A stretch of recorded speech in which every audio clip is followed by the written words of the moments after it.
ឆាងំងើសាច់មាន់រសជាតិគឺឆ្ងាញ់ខ្លាំងមែនទែនចំពោះមុខម្ហូបមួយមុខនេះចាគឺយើងអាចយកទៅធ្វើជាគ្រឿងក្លែមបានចាធានារសជាតិជូរគឺញ៉ាំទៅដឹងតែជាប់ចិត្តតែម្ដង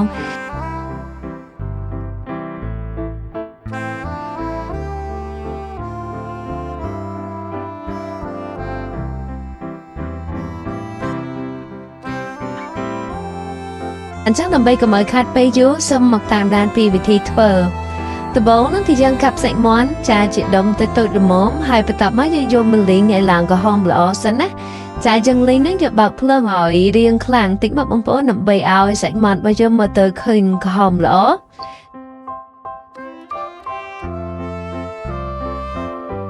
ចាបន្ទាប់ពីខ្ញុំលីងសាច់មាន់របស់ខ្ញុំឡើងក្រហមល្អប៉ុណ្នេះហើយគឺនឹងខ្ញុំចាប់ផ្ដើមស្រង់ដាក់ចានទុកមួយឡែកសិន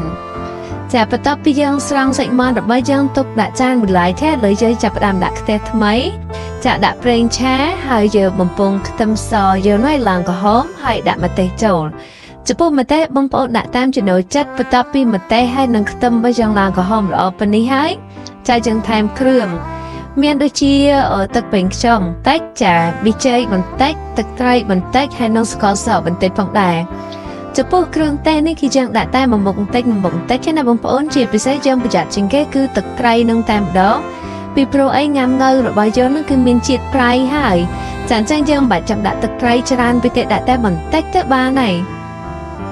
ហើយអំបញ្ញមិញហ្នឹងគឺជាប្រេងម្ទេសចាប្រេងម្ទេសឆាយើងនឹងយើងដាក់ចូលបន្តិចទៅដើម្បីឲ្យមើលទៅឃើញពណ៌ស្រស់ស្អាតហើយក៏ដូចជាក្លិនឈ្ងុយផងដែរចាហើយនេះគឺជាងាំងើនឹងខ្ញុំដាក់ចំនួនមួយផ្លែកន្លះចាងាំងើនេះនឹងខ្ញុំមានចេញជាវីដេអូធ្វើរួចហើយចាបងប្អូនអាចចុច link ខាងលើបាន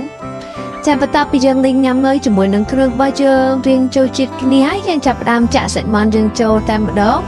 ហើយបន្ទាប់មកយើងលីងសាច់មាន់ជាមួយនឹងគ្រឿងយើងនឹងពី3ត្រឡប់ទៀតតែបងប្អូនដើម្បីបានចូលជាតិគ្នា